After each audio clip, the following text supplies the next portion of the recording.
Hey guys, this is second lecture of civics chapter political parties. इस lecture में हम बात करेंगे कि पॉलिटिकल पार्टीज हैं क्या, वो क्या करती हैं और हमें उनकी जरूरत क्यों है। तो फिर आइए लेट्स स्टार्ट।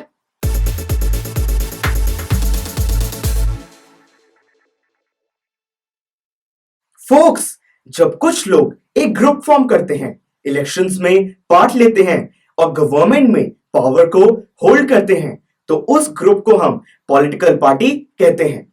एक पॉलिटिकल पार्टी पब्लिक में अपने व्यूज को स्प्रेड करती है। वो ये लोगों को बताते हैं कि उनकी पॉलिसीज दूसरों से बेटर क्यों हैं और वो लोगों को उनको वोट करने की एक वजह देते हैं। तो हम कह सकते हैं कि पॉलिटिकल पार्टी जिस चीज के लिए खड़ी होती है वो उसी चीज के लिए जानी जाती है।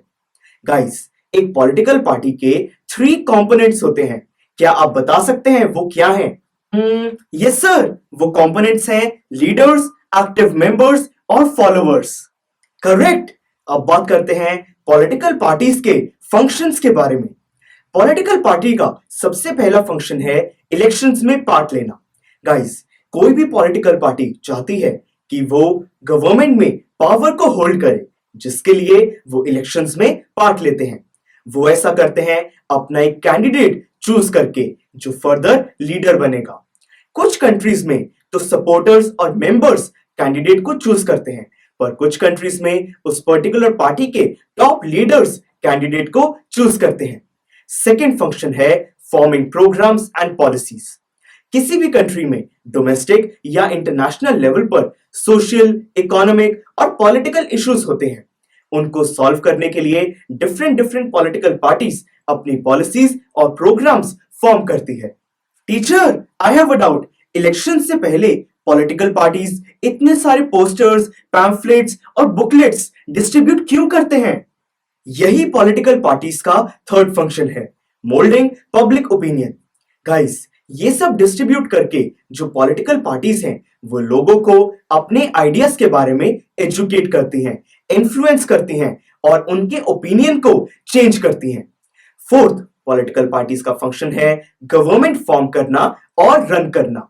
जब पॉलिटिकल पार्टी गवर्नमेंट फॉर्म करती है तो कुछ डिसीजंस लेती है जिससे कंट्री की डेवलपमेंट होती है।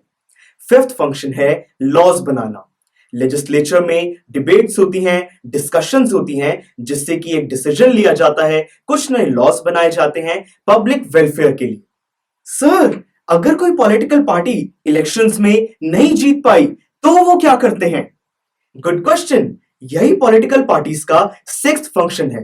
फ्रेंड्स, जब कोई पॉलिटिकल पार्टी इलेक्शंस में हार जाती है तब वो ऑपोजिशन का रोल प्ले करती है। वो रूलिंग पार्टी की पॉलिसीज और प्रोग्राम्स को क्रिटिसाइज करती हैं, उसमें कुछ कमियां निकालती हैं जिससे कि एक गुड गवर्नेंस बनी रहे। सेवंथ फंक्शन है पॉलिटिकल पार्टीज का एक्सेस टू गवर्नमेंट। गाइस, जो कॉमन मैन है उसके लिए गवर्नमेंट ऑफिशियल से मिलना बहुत मुश्किल है आजकल, जिसकी वजह से वो पॉलिटिकल पार्टीज के लीडर से मिलते हैं। क्योंकि जो पॉलिटिकल पार्टी के लीडर्स हैं वो ये जानते हैं कि अगर उन्होंने पब्लिक की मदद नहीं की तो आने वाले इलेक्शंस में पब्लिक उनको रिजेक्ट भी कर सकती है। सो गाइस, ये थे पॉलिटिकल पार्टीज के 7 मेन फंक्शंस। सर, डेमोक्रेसीज में पॉलिटिकल पार्टीज का होना इतना इंपॉर्टेंट क्यों है? फोक्स, बिना पॉलिटिकल पार्टीज के डेमोक्रेसी को इमेजिन करना भी बहुत मुश्किल है। बिना पॉलिटिकल पार्टीज के 3 चीजें होंगी। पहली चीज है कि इलेक्शंस में जो कैंडिडेट्स हैं वो इंडिपेंडेंटली खड़े होंगे, जिसकी वजह से वो कोई मेजर डिसीजन नहीं ले पाएंगे। सेकंड पॉइंट है कि बिना पॉलिटिकल पार्टी के गवर्नमेंट तो फॉर्म हो जाएगी पर उसकी लाइफ अनसर्टेन रहेगी, क्योंकि कंट्री को रन करने के लिए कोई भी रिस्पॉन्सिबल नहीं होगा। और थर्ड पॉइंट है कि बिना पॉलिटिकल पार्टीज के हम रिप्रेजेंटेटिव डेमोक्रेसी के प्रिंसिपल को भी फुलफिल नहीं कर पाएंगे। सो फोक्स, यही रीजन है कि डेमोक्रेसी में पॉलिटिकल पार्टीज का होना बहुत क्रूशियल है।